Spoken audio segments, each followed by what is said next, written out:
Clinical Pearls, brought to you by Medicom Oncology. Welcome to Managing MDS. I'm Dr. Stuart Goldberg, and today I'm going to briefly discuss with you when to consider iron chelation therapy for a patient who is transplant eligible. Many of us will see patients in our office with myelodysplastic syndrome or some other hematologic malignancy that we may think in the future may need a bone marrow transplant, but right now they're not really ready for it. This is especially common in MDS, where we have patients who may come in with a low-grade myelodysplasia, but we know that over time they will get worse and they'll get sicker. And at that point, we may think about hypomethylating agents, but if they continue to progress, or especially if they're young, in the future we may think about bone marrow transplant. Well, we also know that these patients may be getting transfusions for their lower grade disease, and that over time those transfusions may build up the iron and lead them to developing evidence of iron overload.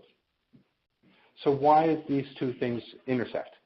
Well, what we know is that patients who come to the bone marrow transplant with high ferritin levels, patients who come into the transplant with a high iron level, these are the patients who are more likely to have complications during the transplant. There are certain fungi and certain bacteria that love iron. And so that an iron overloaded patient who comes to transplant is more likely to develop one of these fungal infections. We also see that iron can damage the liver and cause liver abnormalities. And so the patients who come into the transplant iron overloaded are more likely to develop liver toxicities, veno-occlusive disease, and other problems. For reasons that aren't really understood, patients who come into the transplant iron overloaded may actually have higher rates of graft versus host disease. But what is clear in both the fully ablative and the non-myeloablative settings, that patients who come into the transplant with elevated ferritins have decreased survival. So therefore, we want to try to bring a patient to a transplant in the best possible situation. Give the transplanter the best chance of getting a cure and decreasing the toxicity. Now, the problem with iron chelation therapy is that it takes a long time. The oral medications that we use, and even subcutaneous drugs that we can use to bring out the iron in patients, these take months to years to bring down iron levels. So we want to stay ahead of this because you don't want to be following a patient with low-grade disease, giving them transfusions, having them build up the iron, and then all of a sudden their disease is accelerated and they need a transplant. And now all of a sudden you need to bring them the transplant, but also bring down the iron acutely, which you cannot do.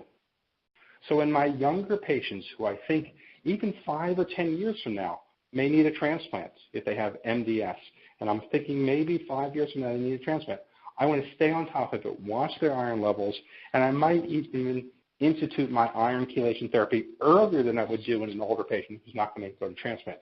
So that I'm always staying ahead of it to prevent the patient from, when they eventually need the transplant, being iron overloaded.